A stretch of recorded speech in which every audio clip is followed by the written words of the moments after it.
ठीक है, कहां तक हम पहुंच गए थे, हमने देखा था एंजियोटेंसिन 2 का हमने काम देख लिया था, उसने क्या बनाया था, एल्डोस्टेरिन हार्मोन बनाया था, उसका एक हमने इनडायरेक्टली काम तो देख ही लिया था, एंजियोटेंसिन 2 का क्या कर रहा था, वैसोकॉन्ट्रैक्शन कर रहा था, है ना, प्लस एल्डोस्टेरोन हार्मोन को बना रहा था। एल्डोस्टेरोन हार्मोन का हमने काम देख लिया, क्या काम था कि वाटर को रीअब्जॉर्प्शन करो प्लस सोडियम को बाहर मत जाने दो, और सोडियम का काम हमको पता है, सोडियम क्या कराता है, वैसोकॉन्स्ट्रिक्शन। सो इसलिए हम बोलते हैं कि नमक नहीं खाना।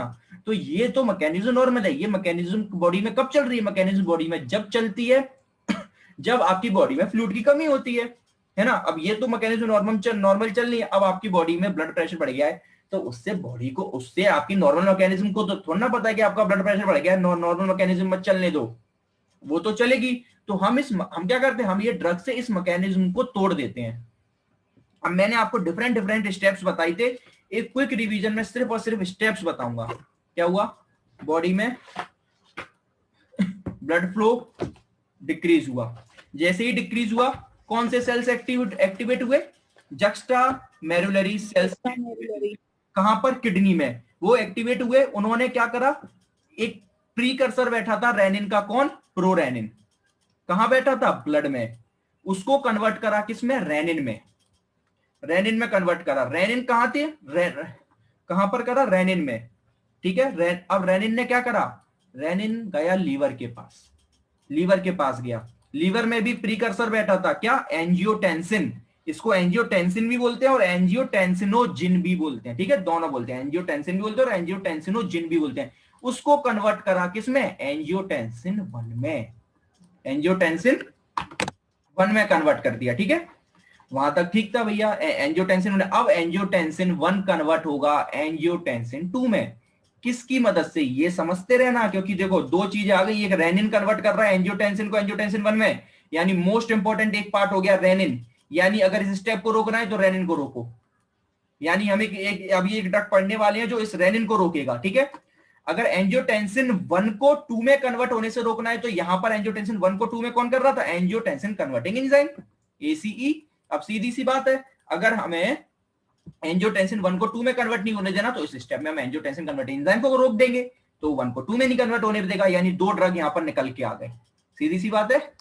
ये ड्रग होंगे, वहां पर सिंपल सिंपल खत्म करूंगा स्पीड में, ठीक है। अब 2 बन गया, 2 का सीधा 2 काम थे, पहला काम था एल्डोस्ट्रिन हार्मोन को स्टिमुलेट करना, वो बैठा तो है मगर उसको स्टिमुलेट कौन करेगा, एंजियोटेंसिन 2, एल्डोस्ट्रिन हार्मोन को स्टिमुलेट करो, प्लस तब तक एल्डोस्ट्रिन अपना काम करेगा, ठीक है, अच्छी बात है, तब तक एल्डोस्ट्रिन 2 क्या, एंजियोटेंसिन 2 तब तक एक काम और कर देगा, क्या कर देगा कि वैसोकॉन्स्ट्रिक्शन और करा देगा, ठीक है, जिसकी वजह से क्या, कहीं लो बीपी ना हो जाए, ये काम करेगा। प्लस अब एल्डोस्ट्रिन क्या करेगा, अब वो ऐसा तो है नहीं कि बॉडी में क्या फ्लूइड को बढ़ा दे, वो तो आपको पीना पड़ेगा ना, फ्लूइड तो बढ़ा नहीं सकता ना, कोई भी चीज बॉडी में ऐसा तो है नहीं कि फ्लूइड को बढ़ा दे आपके, नहीं, वो तो ये कर सकता है कि किडनी को बोल देगा अब जितना भी आप क्या कर रहे हो, अब रीअब्जॉर्प्शन करना स्टार्ट कर दो, वाटर बॉडी के बाहर नहीं जाएगा, प्लस सोडियम बाहर नहीं जाएगा। सोडियम बाहर क्यों नहीं जाएगा, क्योंकि वो भी वैसोकॉन्ट्रैक्शन करा रहा है, तो तब तक आप वाटर को अंदर लेके रखो, उधर वैसोकॉन्स्ट्रिक्शन कराओ, जब तक इंडिविजुअल, जब भी पेशेंट पानी ना पी ले, फ्लूइड ना ले ले, फ्लूइड ना ले ले, तब तक इस मैकेनिज्म को चलने दो। जैसे ही वो ले लेगा, नेगेटिव फीडबैक गया, तुरंत वहां पर क्या होगा, जस्टोमेडुलरी सेल्स है वो इनएक्टिवेट हो जाएंगे और वापस से रेनिन, सब स्टेप्स फिर से कन्वर्ट हो जाएंगे, यानी रेनिन फिर से प्रोरेनिन में कन्वर्ट हो जाएगा, ठीक है। ये हमारी पूरा सिस्टम था, इस सिस्टम को क्या बोलते हैं, इस सिस्टम को क्या बोलते हैं, रेनिन एंजियोटेंसिन सिस्टम, ठीक है। अब दो चीजें बिल्कुल याद रखनी है, एंजियोटेंसिन को एंजियोटेंसिन 1 में कौन बना रहा है, रेनिन, ये दो स्टेप याद रखने हैं, ठीक है। और एंजियोटेंसिन 1 को एंजियोटेंसिन 2 में कौन बना रहा है, एंजियोटेंसिन कन्वर्टिंग एंजाइम, यानी अगर यही दो स्टेप को हमें तोड़ना है, ठीक है, एंजियोटेंसिन कन्वर्टिंग एंजाइम, इन दो स्टेप्स को ही हमें रोकना है। अब कैसे रोकेंगे देखते हैं।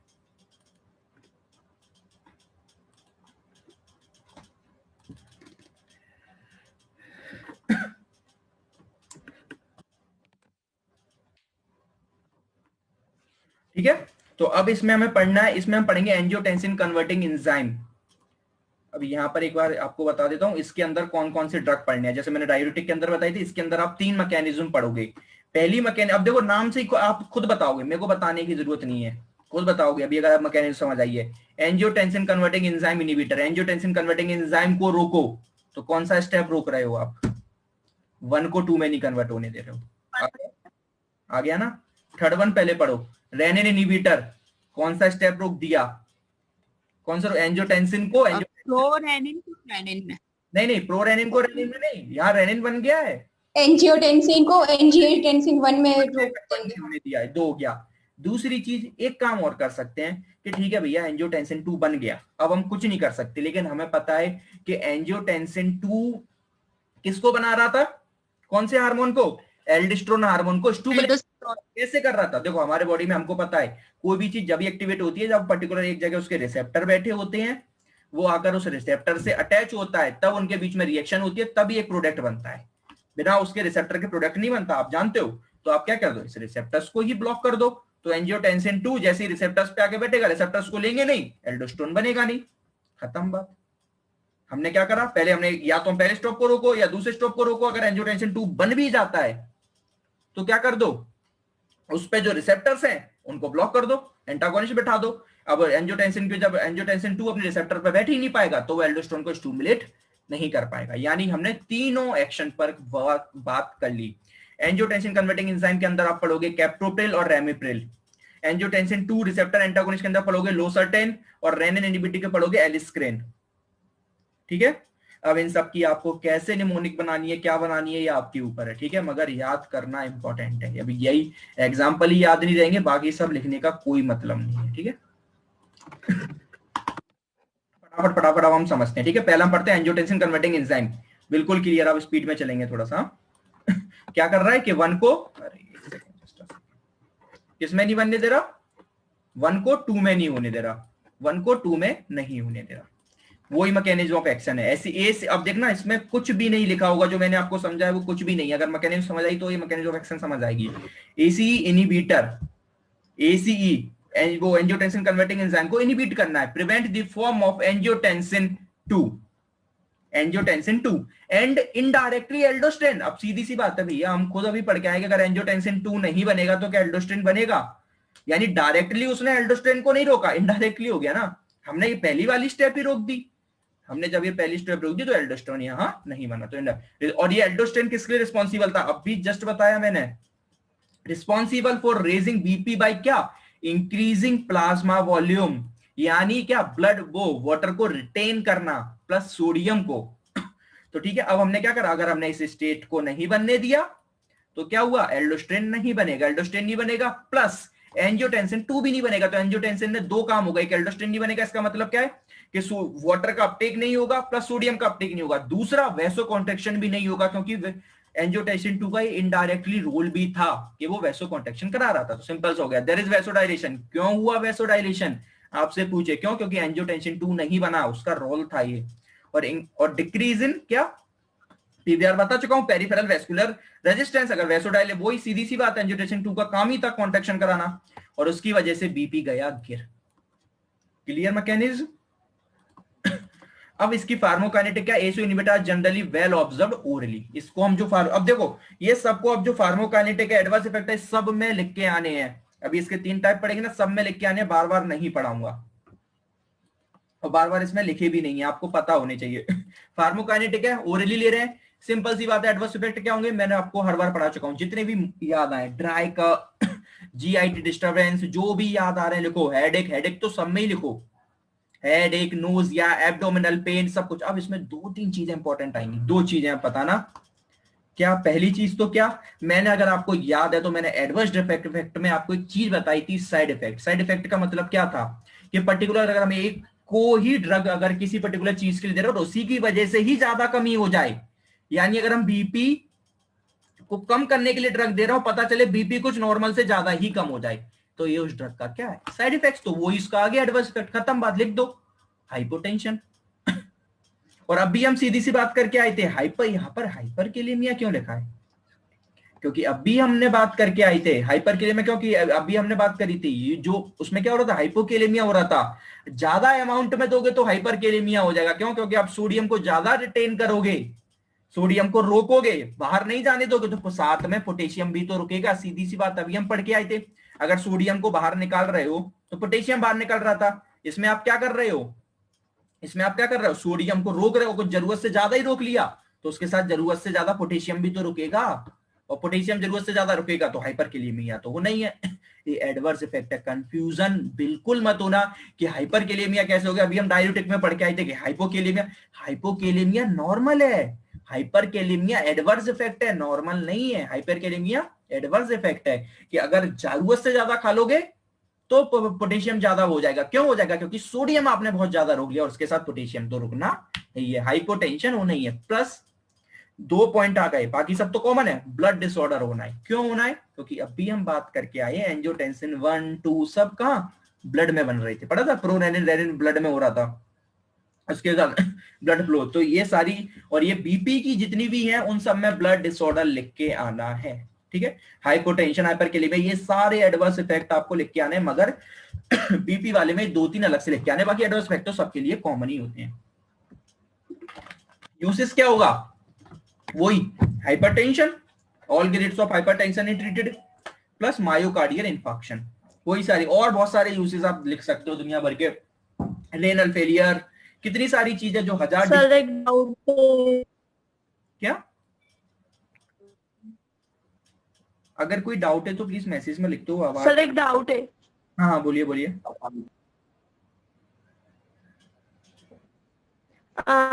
सर हम सोडियम को क्यों रोकेंगे जब बीपी हाई होगा, तो कनेक्शन करेगा वेस्ट में। नहीं नहीं नहीं, तो मैं सर यहाँ पर हाइपरकैलेमिया होगा ही ना। मैं आपको क्या बोल रहा हूँ, सोडियम को नहीं, सोडियम को वैसे तो आप बाहर निकाल रहे हो, मैंने क्या बोला, एडवर्स इफेक्ट में, एडवर्स इफेक्ट में उल्टा हो जाता है। अभी आप पूछोगे कि हाइपोटेंशन कैसे होगी, ड्रग तो हम हाइपरटेंशन को कम करने के लिए कर रहे थे, तो और बीपी और ज्यादा कम कैसे हो गई। अभी आप बोलोगे ड्रग तो हम क्या खा रहे थे, नॉर्मल करने के लिए, और इससे तो बीपी कम और हो गई। तो वही मैंने आपसे कहा कि हमें कम तो होना तो हाइपोकैलेमिया चाहिए था, लेकिन एडवर्स इफेक्ट है, जरूरत से ज्यादा होगा, जरूरत से ज्यादा खा लोगे। क्यों, देखो सीधी सी बात है, एक सिंपल सी चीज सोचो, सब दिमाग से निकाल दो। अगर पेशेंट को क्या पेशेंट की बीपी लो है तो पेशेंट के अंदर सोडियम ज्यादा होगा कि कम होगा, मुझे तो आप ये आंसर दो। ज्यादा होगा ना, अभी जस्ट पढ़ के आ रहे हो ना, अगर पेशेंट की बीपी कम है तो सोडियम ज्यादा होगा, बीपी क्या सीधी सी बात है, क्योंकि क्यों है ना, तो अगर है ना तो सोडियम ज्यादा होगा, उसी चक्कर में क्या होगा, हाइपरकैलेमिया, उसी चक्कर में पोटेशियम भी ज्यादा हो जाएगा। ये एडवर्स इफेक्ट है। मैं वही इसलिए मैंने आपको बोला था, आप इसको उससे कंफ्यूजन मत करो। ये एडवर्स इफेक्ट में उल्टा होगा। किसी भी चीज का एडवर्स इफेक्ट क्या होता है कि जो चीजें हमें नॉर्मल करनी थी वही अब नॉर्मल हो जाए, हमें हाइपोकैलेमिया करना था वो कम करना था, वही अगर ज्यादा हो जाए, ठीक है। अब दूसरा पढ़ना है एंजियोटेंसिन 2 रिसेप्टर एंटागोनिस्ट। इसके अंदर आप पढ़ोगे क्या, इसके अंदर आप पढ़ोगे लोसर्टेन, ठीक है, एक ही पढ़ना है लोसर्टेन, ठीक है। ये इसकी मैकेनिज्म ऑफ एक्शन क्या है, मैंने आपको अभी बता दी कि एंजियोटेंसिन 2 है वो अपने रिसेप्टर पर बैठेगा और तभी जाकर वो कौन सा हार्मोन बनाएगा, एल्डोस्टेरिन हार्मोन। तो अगर आपने रिसेप्टर पर नहीं बैठने दिया तो एल्डोस्टेरिन हार्मोन नहीं बनेगा और अगर एल्डोस्टेरिन हार्मोन नहीं बनेगा तो क्या नहीं होगा, बॉडी का जो फ्लूइड का रीअब्जॉर्प्शन है वो कम हो जाएगा, क्योंकि एल्डोस्टेरोन तो रीअब्जॉर्प्शन बढ़ा रहा था, सोडियम को पकड़ रहा था। अगर आप इसको रोक दोगे तो रीअब्जॉर्प्शन क्या हो जाएगा, इंक्रीज हो जाएगा, सोडियम बाहर निकलेगा। वो ही लिखा है लोसर्टेन रिलैक्सेस वेस्कुलर स्मूथ मसल। क्यों वेस्कुलर स्मूथ मसल अभी आया, सोडियम का काम ही था, सोडियम वैसो कॉन्ट्रैक्शन करा रहा था। अब सोडियम को बाहर निकाल दो तो ऑटोमेटिक क्या हो जाएगी, वेस्कुलर स्मूथ मसल रिलैक्स हो जाएंगी, खत्म बात। Promote salt and water excretion, यही तो काम था, दो काम थे ना, एक सोडियम का काम था, एक बॉडी फ्लूइड को रीअब्जॉर्प्शन करना। अगर आप उसकी इस मैकेनिज्म को रोक दोगे तो वाटर एक्सक्रिएट आउट होना ही है, ठीक है।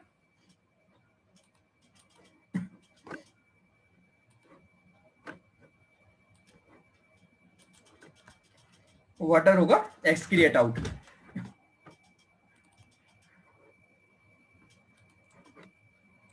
और इससे क्या होगा, प्लाज्मा वॉल्यूम आपका क्या हो जाएगा, रिजल्टिंग प्लाज्मा वॉल्यूम आपका हो जाएगा क्या, कम, रिजल्टिंग इन लो बीपी। सारी चीजें वो ही घुमा फिरा के लिखी है, सबकी मैकेनिज्म ऑफ एक्शन पता होने चाहिए, किस पे काम कर रहा है, ओवरऑल काम तो बीपी को ही कम करना है ना, ठीक है। तो इसका एडवांटेज क्या है, the advantage of angiotensin 2 receptor, जो इनहिबिटर, इससे क्या काम है, ओवर एसी वाला inhibitor is that there is no increase in bradykinin. अब देखो ये आपको बहुत बड़ा पॉइंट आता है कि आप बोल सकते हो कि अभी हम पढ़ के आए कि एंजियोटेंसिन 1 को जो 1 था वो उसको हम रोक रहे थे कि 2 में कन्वर्ट ना होने दें, तो इसकी जरूरत क्या पड़ी, हम सीधा यही वर्क कर देते। क्यों हमने एंजियोटेंसिन 2 पहले बनने दिया, फिर हमने उसको रिसेप्टर पे नहीं बैठने दिया, क्यों ऐसी जरूरत पड़ी? हमारे माइंड में क्वेश्चन आना चाहिए ना, पहले वाला जब ड्रग बन गया था तो दूसरे वाले ड्रग की क्यों जरूरत पड़ी, माइंड में क्वेश्चन आना चाहिए ना। इसलिए क्योंकि अगर एंजियोटेंसिन 1-2 में कन्वर्ट नहीं होता ना तो बॉडी के अंदर एक एबनॉर्मल केमिकल रिलीज होता है जिसका नाम है ब्रेडिकाइनिन। ये याद रखना, ये आपसे कोई पूछ सकता है, आपको भी पता होना चाहिए कि रिसेप्टर वाला स्टेप क्यों आया। क्योंकि जब आप एंजियोटेंसिन 1 को 2 में कन्वर्ट नहीं करने देते हो तो बॉडी एक क्या करती है, एक रिलीज करती है एक किसको, मॉलिक्यूल को, जिसका नाम है कंपाउंड को ब्रेडिकाइनिन। और bradykinin is responsible for the inflammatory mediator. Bradykinin एक इन्फ्लामेटरी मीडिएटर है जो बॉडी में इन्फ्लामेशन करा देती है। तो अगर आप जो कौन सा एंजियोटेंसिन 1 को 2 में कन्वर्ट नहीं होने देते तो उन पेशेंटों में एडवर्स इफेक्ट देखा गया है कि उन पेशेंट्स में स्वेलिंग, इसलिए आप उसके एडवर्स इफेक्ट में लिख सकते हो, उसमें नहीं लिखा था लेकिन आप लिख सकते हो कि उन पे ये क्या हो गया, इसका एडवर्स इफेक्ट ही तो हो गया। ये एडवर्स इफेक्ट रोकने के लिए हमने कौन सा रिसेप्टर वाला बनाया। जब ब्रेडिकाइनिन अगर रिलीज होता है तो उसकी वजह से क्या होता है, पेशेंट के अंदर ये इन्फ्लामेटरी मीडिएटर इन्फ्लामेशन होना है, तो उसको रोकने के लिए ये आ गई। वही बार बार फिर एडवर्स इफेक्ट क्या होगा, जो ही ये सब में लिखना है, जो चीजें हमें कम करनी है उसको ज्यादा कर दो। क्या, hypotension, hyperkalaemia, contraindication in pregnancy, ये सब में लिखना है। प्रेगनेंसी एंड लैक्टेशन सब में लिखना है, ठीक है। ये कॉन्ट्राइंडिकेशन सब में लिखना है। यूसेस क्या है, वही बार बार यूज है, क्या, हाइपरटेंशन को कम करना है, ठीक है। और देखो सिमिलर इंडिकेशन वही, मतलब बार बार इसमें कुछ नहीं लिखा है, आपको 3 चीजें याद रखनी है, फार्माकोकाइनेटिक, एडवर्स इफेक्ट, यूसेस, और एक चौथी चीज कॉन्ट्राइंडिकेशन, ठीक है। 3 चीजें क्लियर हो गई।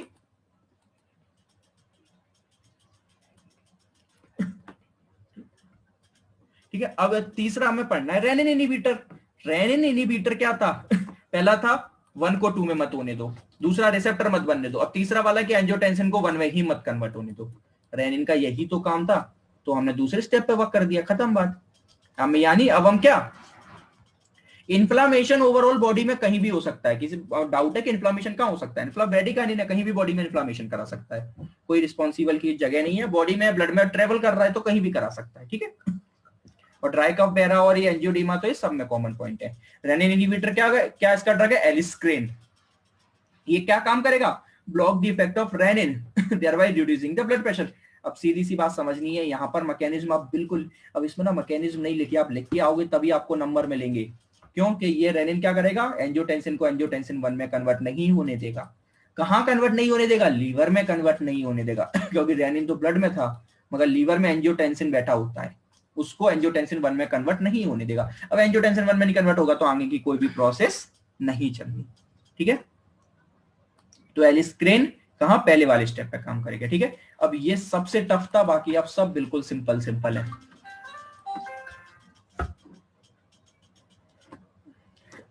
अब हमें पढ़ना है सिम्पेटोलाइटिक। सिम्पेटोलाइटिक मतलब क्या है, सिम्टम पे वर्क करो, यानी ये वाले जो ड्रग है ना ये वर्क करते हैं सेंट्रली ब्रेन पर।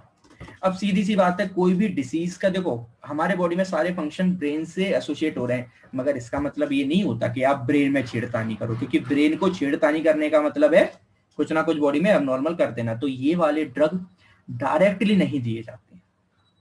डायरेक्टली अगर किसी पेशेंट की बीपी इंक्रीज है तो ये ड्रग नहीं दिए जाएंगे। ये ड्रग दिए जाते हैं जब कोई ऐसी कंडीशन है, सपोज करो आ गई है कि पेशेंट ने क्या हो गया, पेशेंट ने कोई जैसे किसी और रीजन की वजह से बीपी बढ़ गई, जैसे ओपोइड विड्रॉल। जैसे पेशेंट क्या है, कैसा हो गया, जैसे मतलब बहुत सा जो ऐसे ड्रग है या ड्रग्स वगैरह खाता है जिसका आपने विड्रॉल कराया तो उस वजह से बीपी बढ़ती है। तो वो विड्रॉल क्यों हो रहा है, जो विड्रॉल की वजह से बीपी बढ़ी वो क्यों बढ़ी, क्योंकि ब्रेन के लेवल पर गड़बड़ हुई थी। विड्रॉल होना वो सीधे कहां गड़बड़ करता है, सीएनएस पर। अगर जब भी आपका विड्रॉल की वजह से कोई भी सिम्टम आएंगे तो वो क्या अफेक्ट करता है, सीएनएस को अफेक्ट करता है, और सीएनएस को अफेक्ट करने की वजह से बीपी बढ़ी थी, डायरेक्ट बीपी नहीं बढ़ी। तो इसलिए ये वाले जो ड्रग्स हैं ये सीएनएस पे वर्क करते हैं। सीएनएस में 2 सिम्टम्स होते हैं, वो सिस्टम होते हैं सिंपैथेटिक और पैरासिम्पैथेटिक, ये उनको रोकते हैं। ये सीएनएस, जब सीएनएस एक्टिव होता है वो एक हार्मोन छोड़ता है, उस हार्मोन का नाम क्या है? Non adrenal. नॉन एड्रेनल ये हार्मोन रिस्पॉन्सिबल होता है बीपी को बढ़ाने के लिए। जब भी ब्रेन को लगता है कि बीपी बढ़ाओ, अब वो चाहे नॉर्मल हो चाहे एबनॉर्मल हो। नॉर्मल कैसे कि जब भी वो ब्रेन को लग रहा है कि फ्लूइड की कमी हो रही है, कुछ हो रही है, तो ब्रेन भी तो वर्क करेगा। बॉडी अपनी किडनी वर्क सब कर रही हो, अच्छी बात है, लेकिन ब्रेन भी तो वर्क करेगा, तो ब्रेन नॉर्मली छोड़ता है। ये हो गई नॉर्मल। और एबनॉर्मल कब? जब कुछ जैसे आपने ऑपोजिट जैसे विड्रॉल हो गया, डायबिटीज है, एनेस्थेशिया दे दिया, ये सब कहाँ वर्क कर रहे हैं? ब्रेन पे, तो सीएनएस पे वर्क करते हैं। तो सीएनएस पे वर्क करके क्या वो एबनॉर्मली नॉन एड्रेनल को छुड़वाते हैं। और अगर नॉन एड्रेनल छुड़ेगा तो बीपी बढ़ेगी। तो हमें क्या करना है? सीधी सी बात है, हमें नॉन एड्रेनल को नहीं छोड़ने देना। Picture clear? अगर नॉन एड्रेनल छूटेगा तो बीपी बढ़ेगी। और नॉन एड्रेनल नॉर्मल मैंने बता दिया कब छूटता है कि बॉडी में फ्लूइड की कमी हो रही है। एबनॉर्मली कब छूट रहा है वो भी आपको बता दिए। तो जब एबनॉर्मली छूट रहा है, कोई भी आपको पता है, कोई पेशेंट है जिसको ऐसा क्या है, जिसको कोई ड्रग की वजह से या फिर अल्कोहल की वजह से सब कुछ आ रहे हैं, तो कौन से ड्रग दिए जाएंगे फिर वहां? उसकी बीपी बढ़ रही है उसकी वजह से, तो ये वाले ड्रग, वो वाले ड्रग नहीं दिए जाएंगे जो सिस्टम पे वर्क करते हैं। क्यों? क्योंकि पेशेंट की बीपी सीएनएस की वजह से बढ़ रही है, ना कि आपके सिस्टम की वजह से, तो आप वो ड्रग नहीं दोगे। और दूसरी बड़ी चीज, सबसे इंपॉर्टेंट पॉइंट, वो हर ड्रग वर्क करेंगे 6 से 7 घंटे। अब वो वाला तो आप बात करोगे डायरेक्टिव, वो तो वर्क करता है 2 से 3 वीक में कर रहा था, ठीक है, बहुत लंबे पीरियड में कर रहा था, 10 से 12 दिन में। अब जो दूसरा है वो करेंगे 6 से 7 घंटे में। अब जिस पेशेंट को विड्रॉल सिम्टम्स आ रहे हैं उनको आप इतना टाइम पीरियड तो दे नहीं सकते, उनको तो आपको सडन रिस्पॉन्स चाहिए, तुरंत दो और तो तुरंत काम करे। तो आपको फिर कौन से देने पड़ेंगे? सीएनएस वाले। देखो सीधी सी बात है, अगर सडन रिस्पॉन्स चाहिए तो ब्रेन से छेड़खानी करो। तो अगर सडन रिस्पॉन्स चाहिए तो फिर आपको ये ड्रग देने पड़ेंगे। यानी यहाँ 2 पॉइंट आ गए। पहला पॉइंट, ये वाले ड्रग किसके लिए होते हैं? सडन रिस्पॉन्स के लिए। और जो ड्रग सडन रिस्पॉन्स होते हैं वो कैसे होते हैं? Short acting. यानी ये उसी टाइम पीरियड पे बीपी कम कर देंगे, देन पेशेंट, जैसी पेशेंट क्या हुआ, सिम्टम्स गए, पेशेंट नॉर्मल, खत्म बात।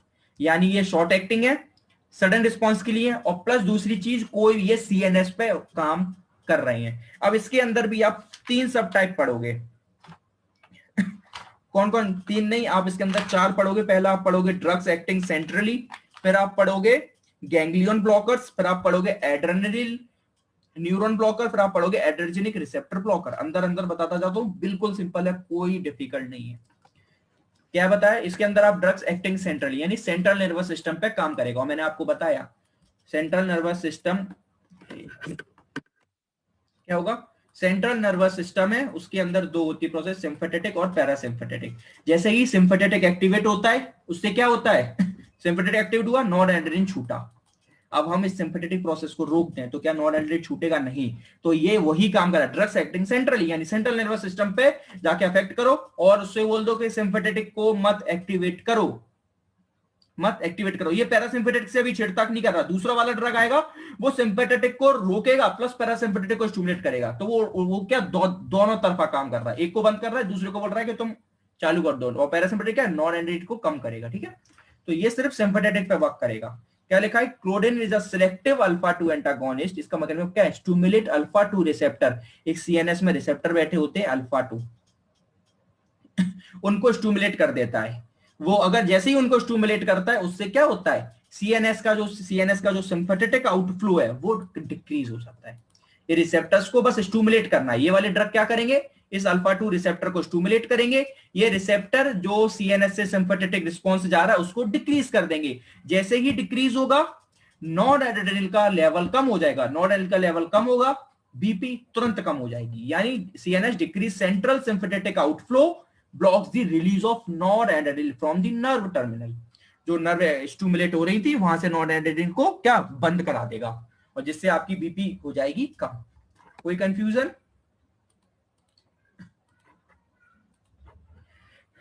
अब हम पढ़ेंगे इसमें इसके एडवर्स इफेक्ट में क्या करेंगे, वही जो सब में लिख के आने। लेकिन ये बात कर रहे हैं सीएनएस पर, तो सारे के सारे कुछ आपके इसमें, अब इसमें थोड़ी सी बॉडी की बहुत सारी चीजें उल्टी सीधी चीजें आना स्टार्ट हो जाएंगी। Dryness of mouth nose eye तो वो नहीं है। अब इसमें क्या हो जाएगा? Parotid gland swelling and pain आ गए अलग से उल्टे सीधे। ड्राउजीनेस, ठीक है, और क्या इंपॉर्टेंस वगैरह, ये सोचो इनफर्टिलिटी वगैरह तक चीजें ये आ रही हैं। इसलिए ड्रग्स को बहुत मिनिमम यूज करते हैं, मिनिमम टू मिनिमम। हमारी कोशिश रहती है कि इन ड्रग्स को यूज करना ही नहीं है, क्योंकि इनके एडवर्स इफेक्ट बहुत खतरनाक हैं। तो ये ड्रग क्या है, सिर्फ क्विक रिस्पॉन्स के लिए यूज करे जाते हैं कि एक ड्रग दे दिया और खत्म हो गया, इनको ज्यादा दोगे तो इतनी खतरनाक एडवर्स इफेक्ट है, समझ रहे, इसलिए ये ड्रग्स क्विक रिस्पॉन्स के लिए होता है। यूज क्या है, माइल्ड टू मॉडरेट, अगर थोड़ी से जैसे थोड़ी से बढ़ गई हाइपरटेंशन उसमें, और क्या जैसे opioid withdrawal, diabetic neuropathy, anaesthesia वगैरह दिया है, इन सब में जो आपकी बीपी बढ़ती है उसमें ये सब ड्रग दिए जाते हैं, ठीक है। इसी के अंदर हमने 2 ड्रग पढ़े थे। पहला तो हमने पढ़ा क्या, क्लोनिडिन, दूसरा इसमें है अल्फा मिथाइल डोपा। ये भी सेम काम करता है, मगर ये काम क्या करता है, ये एनालॉग है डोपा का। एनालॉग का मतलब होता है कि डोपामीन की तरह काम करता है, ये डोपामीन की तरह काम करता है। भैया ठीक है, डोपामीन की तरह काम करता है, अच्छी बात है, मगर डोपामीन करता क्या है। अब इसमें ये तो लिखा है कि an analogue of dopamine is a prodrug also an alpha 2 antagonist, action बिल्कुल सेम है क्लोनिडिन की तरह, बात ठीक है, मगर ये डोपामीन की तरह काम कर रहा है, तो इसमें ये भी तो पता होना चाहिए कि डोपामीन करता क्या है फिर, तो लिख लो, डोपामीन इज अ पेरिफेरल वैसोस्टिमुलेट। ये क्या है, जो पेरिफेरल वेसल्स होती है उनको स्टिमुलेट करके उनको रिलैक्स करता है, जिसकी वजह से बीपी, हार्ट रेट सब कम होती है, ठीक है। आगे पढ़ोगे जब डोपामीन का लेवल कम होता है, वो आगे जब न्यूरो में 3rd ईयर में पढ़ने वाले हो डोपामीन के कम होने की वजह से एक डिसीज होती है पार्किंसम, तो उसमें डोपामीन दिया जाता है, ठीक है। तो पार्किंसम के सिम्टम्स में पढ़ोगे कि ये सब हार्ट रेट वगैरह ये सब सिम्टम्स आएंगे उसमें, ठीक है। तो यहाँ तो अभी अब इतना समझ लो कि डोपामीन क्या काम करता है, वैसोस्टिमुलेट है, वो रिलैक्स करता है, ठीक है। इसके भी एडवर्स इफेक्ट वही होंगे, सेडेशन मतलब होता है calming, dryness of mouth, nose, fluid, वही सारे। यूजेस क्या है, mild to moderate hypertension along with diuretic, इनको डाययूरेटिक के साथ दे सकते हैं, ठीक है। क्यों डाययूरेटिक तो लॉन्ग टर्म में काम करते हैं, और डाययूरेटिक मतलब हमें क्यों इनको डाययूरेटिक के साथ देते हैं, क्योंकि जिन पेशेंट्स को जो बोलते हैं जितना ज्यादा अल्कोहल है या फिर ऐसा कुछ पिया, तो जितना ज्यादा ये दोगे ना डाययूरेटिक्स, वो जितना ज्यादा यूरिन जाएंगे तो बॉडी जितना एबनॉर्मल चीजें हैं उनको एक्सक्रिएट आउट करेगी, एक सेकंड में वाईफाई चेंज कर रहा हूं।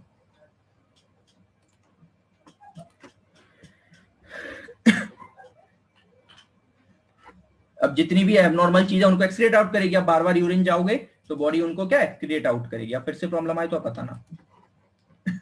अब दूसरा आप पढ़ोगे क्या, गैंग्लियन, दूसरा आप पढ़ने वाले हो गैंग्लियन ब्लॉकर्स। ये क्या काम करते हैं, अभी मैंने बात आपको सिंपल लैंग्वेज में से बताई थी कि जो अल्फा ब्लॉकर्स थे वो सिर्फ और सिर्फ सिंपैथेटिक पे वर्क कर रहे थे। देखो बिल्कुल माइन्यूट डिफरेंस होता है, याद रहेगा तो ठीक है, वरना वहां एग्जाम में सब इधर को उधर कर जाओगे। सब वर्क तो सेंट्रली करना, उसका सब टाइप है, वो काम कर रहा था सिर्फ सिंपैथेटिक पे, ये काम करेगा सिंपैथेटिक और पैरासिम्पैथेटिक दोनों, यानी सिंपैथेटिक को ब्लॉक करेगा और पैरासिम्पैथेटिक को एक्टिवेट करेगा, ठीक है। तो क्या ड्रग्स ब्लॉक वो सिंपैथेटिक, और नहीं इसमें पैरासिम्पैथेटिक दोनों को ब्लॉक करेगा, अभी अगला वाला आएगा उसमें उल्टा है, ठीक है। Ganglia resulting in decrease sympathetic tone and a fall in BP, वो सिर्फ सिंपैथेटिक को कर रहा था, ये सिंपैथेटिक और पैरासिम्पैथेटिक दोनों को कर रहा है। यूज क्या है, intravenous to produce controlled hypotension during certain surgeries, ठीक है। ये क्या है, कुछ जो सर्जरीज वगैरह होती है ना एकदम उसमें, for its rapid and short action, वही चीजें आ गई, वही मैंने आपको बताई थी, रैपिड और शॉर्ट एक्शन के लिए ये सारी चीजें यूज करी जाती हैं। ये आपके हो गए गैंग्लियन ब्लॉकर्स। अब सब में एडवर्स इफेक्ट वो सब वही बार बार लिख के आने में, डीप में आपको बार बार नहीं बताऊंगा। अब आपका बचा है कौन सा, एड्रेनर्जिक न्यूरॉन ब्लॉकर। ये क्या करते हैं, depletes the store of noradrenaline. देखो अब नॉर एड्रेनलिन तो बन तो गया है, अभी तक तो 2 काम कर रहे थे कि नॉर एड्रेनलिन को बनने मत दो, ये वाला क्या नॉर एड्रेनलिन तो बन गया मगर इसको स्टोर नहीं होने देता, अब स्टोर नहीं होगा तो काम नहीं कर पाएगा, तो इसको स्टोर कर देता, प्लस इसके रिलीज को ब्लॉक कर देता है। एक तो रिलीज भी बन गया है मगर इसको रिलीज नहीं होने देता बॉडी में, ठीक है। लेकिन इन सब के एडवर्स इफेक्ट इतने खतरनाक है, इनको बिल्कुल मिनिमम, जैसे देखो postural hypotension, diarrhoea, sexual dysfunction, ठीक है, इसलिए ये यूज ही नहीं करा जाता, ये वाला तो बिल्कुल यूज नहीं करा जाता। क्यों, क्योंकि बहुत दिक्कत है, या तो आप बनने मत दो वहां तक तो ठीक है, लेकिन बन गए और फिर भी उसको नहीं करने दोगे तो दिक्कतें बढ़ेंगी। Last one adrenergic receptor blocker, इसमें एक होता है बीटा ब्लॉकर। ये क्या काम करता है, ये भी एंटी हाइपरटेंसिव है, ये क्या करता है, बीपी को कम करता है, और जिसकी वजह से क्या है, कार्डियक आउटपुट भी आपका कम हो जाता है। अल्फा ब्लॉकर में नाम पढ़ना है प्रेसोजिन, ये सब उसी तरीके को, इसमें बार बार क्यों नहीं बता रहा हूं, ये सब भी वही काम करेंगे, पेरिफेरल वैस्कुलर रेजिस्टेंस को डिक्रीज करता है, आर्टरी किस तरीके से, आर्टरी को डायलेट करके।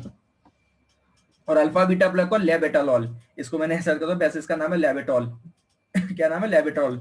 ये क्या है, ये दोनों, ये अल्फा और बीटा दोनों का कॉम्बिनेशन है। ये आप इसमें थोड़ा सा डीप में पढ़ लें, इसको याद करना पड़ेगा। एड्रेजेनिक के अंदर 3 ड्रग आते हैं। पहला आता है बीटा ब्लॉकर, बीटा ब्लॉकर में बीटा ब्लॉकर, ठीक है, बीटा ब्लॉकर। एक आता है अल्फा ब्लॉकर, और एक ड्रग आता है लेविटॉल, जिसमें अल्फा और बीटा दोनों के काम होते हैं। बीटा वाले का काम क्या था, बीपी को कम करना है। कैसे? कार्डियक आउटपुट को कम करके। अल्फा का काम क्या है कि ब्लड वेसल्स को रिलैक्स कर दो, और अल्फा और बीटा का दोनों क्या है, तो ये क्या, दोनों का मिक्स काम करेगा। अल्फा कार्डियक आउटपुट भी कम करेगा, प्लस आर्टरीज को रिलैक्स भी करेगा, ठीक है। उसका एग्जांपल है लेविटॉल। अब हम पढ़ेंगे वैसोडाइलेटर्स। अभी तक स्टार्टिंग से हम हम हर किसी के मैकेनिज्म में वैसोडाइलेटर तो पढ़ते ही आ रहे थे। तो ये डायरेक्ट क्या काम कर देगा, सीधे ये भी वही तरीके से बात है कि डायरेक्ट बीपी पे ये भी काम नहीं कर रहा है। अब अगर तुम वैस्कुलर डायलेटर कर भी दोगे, ब्लड वेसल को कर भी दोगे, उससे क्या, ये क्या सोडियम को नहीं करने देगा, और इससे बहुत सारी कर भी दोगे, तो उससे कितनी बीपी कम होगी, थोड़ी बहुत। यानी एक तरीके से किसके सब टाइप हो गए, डाययूरेटिक वाले की तो सब टाइप होगा एक तरीके से देखोगे। तो ये क्या काम करता है, इसमें एग्जांपल पढ़ना आपको, हाइड्रोजन, मिनॉक्सिडिल और डाइऑक्साइड। क्या है ये काम, क्या करते हैं, वैसोडाइलर, रिलैक्स दी वेस। वही सारी चीज अभी स्टार्टिंग से बता रहा हूँ। सोडियम क्या कर रहा था, उसको कॉन्टेक्ट कर रहा था, तो आप इसको हटा दोगे तो ये जो नॉर्मल आपकी कॉन्टेक्ट है उनको रिलैक्स कर देगा। इससे क्या हो जाएगा, बीपी कम हो जाएगा और पेरिफेरल वैस्कुलर रेजिस्टेंस गिर जाएगा। एक अलग से सब टाइप बना दिया है, बाकी आप देखोगे तो ये काम भी उन्हीं की तरह कर रहा है जो अलग से थे, ठीक है। एडवर्स इफेक्ट क्या, जो सबके थे, हेडेक, लेकिन इसमें ये है ना, और सोडियम वाटर रिटेंशन, ये सब में वही चीजें लिख के आना है। यूसेस क्या होंगे, हाइड्रोक्लोराइन यूज्ड विद क्या, बीटा ब्लॉकर। जो देखो ये डालेगा मैंने, अब इससे पता है बहुत अच्छी चीज समझ आती है कि जो वैसोडाइलेटर है और डाययूरेटिक्स वाले हैं डायरेक्ट कभी नहीं दिए जाते। मैंने क्या कहता है, ये किसी के साथ में दिए जाते क्योंकि इनका डायरेक्ट रोल कोई है ही नहीं। जैसे हम उसमें पढ़ के आए थे डाययूरेटिक वाले में कि वो भी साथ में दिए जा रहे थे, किसके, बीपी वाली, जो जितनी अपन ने पढ़ा था कि हाई बीपी की जो मेडिसिन देते हैं उनके साथ ये भी ऐसे ही करते हैं। ये भी जो ये ड्रग है ना हाइड्रोलिजिन, ये भी दिया जाता है किसके, बीटा ब्लॉकर्स की तरह, जो सेंट्रली वाले थे ना उनके साथ, ठीक है, कम करने के लिए। और ये एक स्पेशल चीज है, बिल्कुल स्पेशल चीज के ये ड्रग प्रेगनेंसी में देते हैं, प्रेगनेंसी में जिनको हाइपरटेंशन, क्योंकि अभी तक हम जितने पढ़ के आए सबको प्रेगनेंसी में ब्लॉक करा गया, मगर ये अकेला ड्रग है जो प्रेगनेंसी में दिया जाता है। क्यों? क्योंकि ये डायरेक्टली आपके बीपी पे कोई भी सिस्टम को नहीं बिगाड़ रहा, बस नॉर्मल आपकी ब्लड वेसल्स को रिलैक्स कर दे रहा है, तो उससे आपकी प्रेगनेंसी पर कोई अफेक्ट नहीं होने वाला। अब देखो सिस्टम बिगाड़ोगे गड़बड़ होनी है, सेंट्रली बिगाड़ोगे प्रेगनेंसी में गड़बड़ होनी है, बार बार यूरिन करवाओगे प्रेगनेंसी में गड़बड़ होनी है, तो फिर क्या कर सकते हो, सिर्फ ब्लड वेसल्स को डायलेट कर दो तो प्रेगनेंसी में कोई गड़बड़ नहीं होनी।